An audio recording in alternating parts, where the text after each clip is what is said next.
On Wednesday, March 27th, the City of Milwaukee's Election Commission met to hear challenges to the voting rolls. Its process is designed to address specific accusations about specific individuals relying on first-hand knowledge and proof. A voter integrity group came in and submitted several spreadsheets with about 71,000 names. The group did not know how many of the names appeared on multiple lists, but estimated there were probably around 50,000 unique names. We've taken data from Wisconsin Election Commission, the data as of March 20th, and we interface the data with the U.S. Postal Service's database and the U.S. Postal Service's National Change of Address database. State law puts the burden of proof on the challenger. The group said the spreadsheets were proof enough and that the Election Commission should take it from there. Did he personally check these addresses or attempt to make contact with any of the individuals who live there? Yes, this is actually this is technology. You can go on Google and you can type in any one of these addresses to see where these places are located. Right, but you personally did not visit those address locations or attempt to make contact with the individuals that live there, correct? Virtually, I did look at some of these addresses, yes. Did I go there? No. One of the spreadsheets flagged thousands of college students and senior citizens because they live in group housing.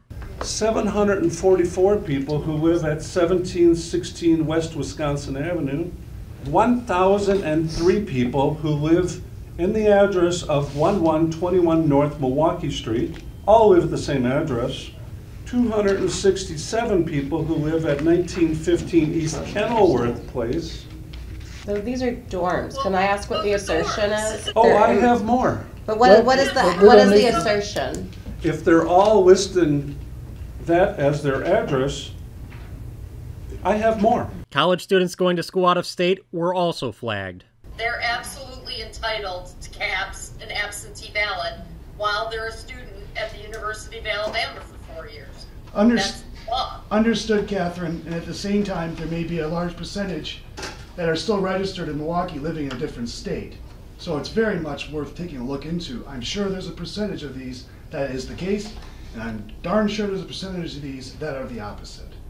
I'm not saying that it's not possible. I'm saying there are very valid reasons why someone could appear on that list and be a valid voter, and we certainly couldn't just go ahead and strike 6,000 names off the voter rolls because you have a suspicion one of them may be improperly registered. Thousands of voters were flagged for things that aren't even against the law, such as the mailman not being able to get to their mailbox. What I do know is that based on this information, they can't deliver or receive the mail.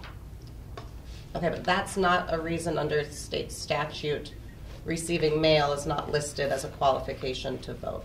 They put on my home address, they put unaccessible because I had a beehive right in front of the door, so I had to get rid of. People who moved but did not submit a change of address request with the post office are also on the list. Because of the federal Postal Service change of address database, we do have the date of move, but they're also still registered active in Milwaukee. Now, there were a couple dozen addresses that appear to be UPS stores or post offices.